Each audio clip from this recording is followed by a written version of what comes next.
Oggi vi portiamo in giro a San Marco di Mereto di Tomba. Sarà interessato dal passaggio del Giro, ma soprattutto è una terra di grandi ciclisti. Con la famiglia Cecchini, ma non solo. E venerdì scorso, a una settimana esatta dal passaggio del Giro, che appunto in questa tappa friulana renderà omaggio anche a questo paese, nel teatro del paese stesso si è deciso appunto di celebrare la storia sportiva, soprattutto sulle due ruote di San Marco. E allora andiamo a ripercorrere questa storia andando anche un po' in giro a ritroso nel tempo delle interviste che abbiamo raccolto. Franco Fiorito, poteva cominciare solamente lei questa serata, insomma ci siamo interrogati sulle particolarità di San Marco, questo paese di sportivi, di ciclisti soprattutto. Come è cominciato tutto? È stato lei il precursore? Diciamo il precursore, sì, sono stato il primo che è riuscito a mettere il numero sulla schiena, ho sempre seguito il ciclismo e a un certo punto ho avuto la possibilità che la mia famiglia, mia madre mi potesse acquistare una bicicletta, ho fatto le prime gare, ho fatto una stagione solo. Però poi una grande carriera a livello sì, dirigenziale. sì, per la verità da lì è partita una lunga carriera dirigenziale che mi ha portato fino alla responsabile della struttura tecnica nazionale e ora come presidente del comitato organizzatore del Giro della Regione. Ci ha raccontato un aneddoto molto bello questa sera, ci teneva una volta a essere qua protagonista nella sua San Marco. Eh sì, non era facile passare con le gare qui proprio a San Marco e ho avuto questa opportunità di una gara qui vicino con il traguardo volante proprio qui in piazza. Era una domenica pomeriggio, tra l'altro la gente usciva dalla chiesa quella volta e ho avuto la possibilità che la squadra mi ha concesso di andare in fuga, di tentare di prendere questo traguardo volante, solo che a un certo punto è entrato un altro, nella fuga è entrato un altro concorrente, giustamente lui dice era convinto di vincere perché era un buon velocista, però visto il percorso, la strada come era all'interno del paese sono riuscito a passare e vincere il traguardo volante. Abbiamo deciso, in occasione del passaggio straordinario del Giro d'Italia, è la prima volta che succede, di organizzare la serata del 20 maggio proprio non tanto per celebrare i risultati che sono importanti, ma per far capire evidentemente come questo Paese abbia attraverso la passione per il ciclismo esaltato i valori dello sport, della socialità, della condivisione dei valori. E questa è praticamente la ciliegina, ecco, sulla torta di questa iniziativa.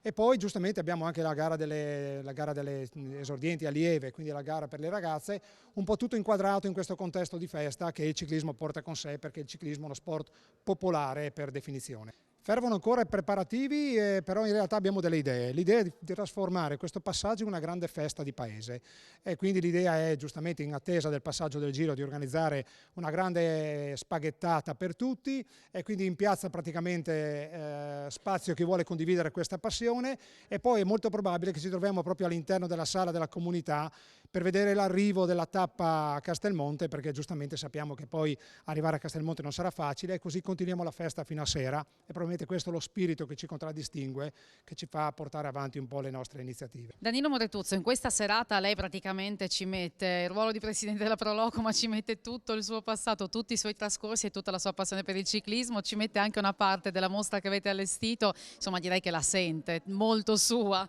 Certamente, ci lavoriamo da molto tempo, siamo un gruppo molto unito e quindi le cose si fanno con passione e quindi si fanno bene. Che effetto le ha fatto ritirare fuori le foto, le guarda ogni tanto, a qual è più affezionato?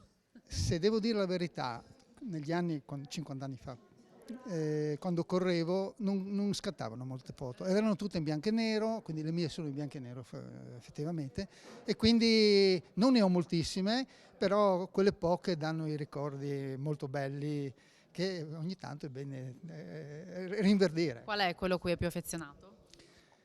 Ce ne sono diversi, ho vinto qualche corsa, diciamo quando ero giovane, così. Ho fatto un secondo a un campionato italiano Libertas, avevo vinta però quella volta non c'era fotofinish. Mi dà una spiegazione perché una terra può essere così legata al ciclismo? Perché poi appunto negli anni da qua sono e continuano a sfornare grandi nomi. Diciamo che il primo è stato Franco Fiorito, no? Negli anni 60, lui ha iniziato a correre, poi io, essendo sempre stato suo amico così, ho iniziato io dopo, e ho fatto qualche risultato, un po' si sono appassionati gli altri, Andrea, Cecchini, Luca, e poi sono venuti tutti gli altri, Lorenzo Nigris. Abbiamo avuto a un certo punto 40 tesserati in un paesino di 400 abitanti. In questa terra che respira ciclismo c'è l'attesa per il Giro d'Italia, ma insomma si respira proprio un territorio che, al di là di chi l'ha praticato o meno, aspetta questa giornata con trepidazione. Sì, veramente, è una cosa che sta crescendo negli ultimi giorni. Hanno cominciato a mettere assieme un po' di foto, poi in realtà da una foto sono arrivate tante, sono uscite maglie di altri tempi, però in realtà qui davvero si respira pane ciclismo. Io che sono un calciatore ogni tanto mi sento fuori un pesce fuor d'acqua, ma in realtà è proprio bello, è bello perché c'è un senso di comunità straordinario. San Marco, a dire il vero, è una comunità che si rincontra spesso. Questa sala insomma ha fatto la nostra storia, è un ex asilo, quindi tanti anche di quelli che oggi hanno i capelli grigi o ne hanno pochi sono cresciuti qui dentro, è sempre stato un ritrovo importante, però è vero che c'è un gusto di ritrovarsi e anche di tenere vivi dei rapporti, no? Perché in realtà da qui appunto tanti sono andati anche in giro per l'Italia, in giro per il mondo, pensiamo a Elena Cecchini che è la nostra portabandiera, e quindi queste occasioni sono importanti anche per rinsaldare questi rapporti anche con altre comunità in giro per il mondo, penso agli amici del Belgio, ad altri insomma, che abbiamo incontrato in questi anni ed è proprio bello davvero. Non solo nel ciclismo e nello sport, San Marco è una frazione di Meretto, è la frazione più come dire, che il volontariato domina, con un tessuto sociale molto vivo e diciamo il ciclismo è la punta di diamante, qui la tradizione è molto forte, non solo a San Marco, ma certamente San Marco è il risultato più eclatante, la famiglia Cecchini in particolare, e niente, il Giro d'Italia fa una sorta di inchino a Meretto e soprattutto a San Marco, e quindi ringraziamo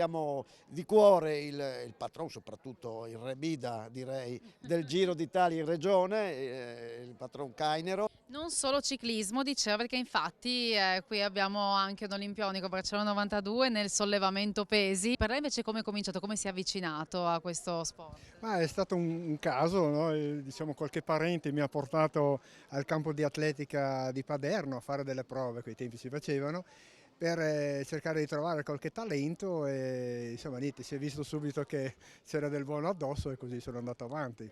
Cosa si è portato di quello, cosa si è portato nella sua carriera sportiva, di quello che ha appreso qui, insomma, dove è nato? Beh, tutto, il paese forma, diciamo, la gioventù e anche le persone, i sacrifici che sanno fare nei paesi, come si dedicano al lavoro, diciamo forgia la vita di una persona, ecco. Enzo Cainero, credo che sia soddisfacente vedere come un paese risponde al passaggio del Giro d'Italia. Non ti nego che me l'aspettavo però, perché San Marco è una culla di ciclisti e una culla di sportivi veri.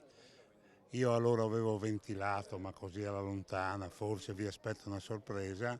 Mi ha fatto molto piacere, sono qui e non posso andare dappertutto perché ci sono altre località che lo festeggiano, però quello che devo dire è che sono molto contento perché questa gente se lo merita. Il Giro è passione e ti devo dire una cosa che sto notando in questi giorni, che dove arriva per la prima volta c'è l'entusiasmo della prima volta. Poi comincia un po' a affievolire, poi ho capito che bisogna stare qua un po' in qualche località a fare un po' desiderare di più il Giro, ma il momento della prima volta, l'entusiasmo della prima volta è straordinario. Sara, anche tu qui in questa serata dove si celebra un paese così ricco di ciclisti, insomma un caso un po' particolare. Sì dai, sono molto felice di essere qui, ringrazio la Libertà Ceresetto che mi ha invitato perché comunque anche con la mia famiglia siamo molto legati e niente dai, sarà una bella serata e anche una bella giornata quando passerà la tappa. Bellezza del ciclismo, bellezza del Giro d'Italia che ci porta a valorizzare anche una piccola comunità che però ha dato veramente tanto al ciclismo.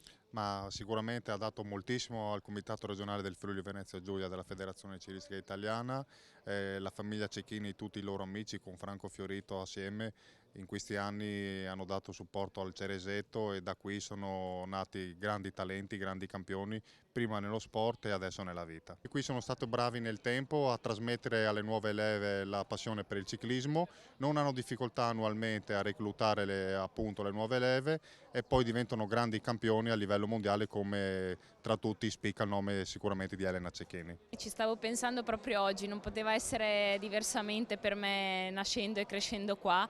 Di diventare una ciclista. È bellissimo stasera che riusciamo a ritrovarci tutti e a celebrare questa passione che abbiamo in comune. La bellezza dei paesi piccoli è proprio questa, di ritrovarci e conoscerci tutti e condividere insieme le gioie che le due ruote ci hanno dato nella nostra vita. A Cividale avevamo incontrato Elia e ci aveva già detto a San Marco sono tutti impazziti per parlare del Giro, ce lo confermi tu? Abbiamo visto anche in piazza, già quasi tutto pronto, insomma sarà una giornata speciale. Sì, assolutamente, sono felicissima che il Giro passi di qua, significa tanto per tutto San Marco. Ho vissuto da vicino mio papà che prepara le biciclettine da esporre quel giorno e sarà veramente una giornata sentita con il cuore e credo che il tifo non si farà mancare. Senti, per te comunque sono giorni, adesso insomma oggi è un giorno di ricordo, di famiglia, di stare insieme, ma sono giorni anche impegnativi, ti prepari al Giro Rosa, ma non solo, che stagione sarà? Sì, sono rientrata ieri sera tardi da Livigno, 3 settimane di altura, sono dei ritiri che purtroppo dobbiamo fare per essere al meglio alle gare. Stare lontano da casa non è mai facile, però insomma è il nostro dovere un po'. Adesso ho 2 gare importanti in Inghilterra, campionati italiani, tra cui quelli crono qua in Friuli, per cui ci tengo particolarmente, e poi il Giro Rosa e dopo un altro periodo di riposo prima di europei e mondiali, per cui fino a settembre a testa bassa. Che insomma hanno portato delle belle medaglie l'anno scorso con la Mixed Relay. Sì, hanno portato delle belle medaglie, c'è una buona programmazione anche quest'anno, soprattutto il mondiale per il team relay, speriamo di essere di nuovo competitivi e niente, ce la mettiamo tutta, poi sappiamo gare sono gare, ma l'importante è arrivare pronti. Chiudo con un'ultima battuta perché è un anno importante, se non sbaglio tra pochi giorni è un compleanno importante e poi insomma ci sono le nozze. Sì, ahimè, quest'anno cambio prefisso, arrivo ai 30 anch'io, è una cosa che ho delle giornate che sono veramente eccitata riguardo delle altre che dico cavoli, tocca anche a me e poi sì, a fine anno le nozze con Elia, per cui me la sto proprio godendo quest'anno, sono proprio felice. E tra le maglie e le foto e i ricordi di questa mostra che è stata allestita, noi vi diamo appuntamento a domani con una nuova puntata di In Giro.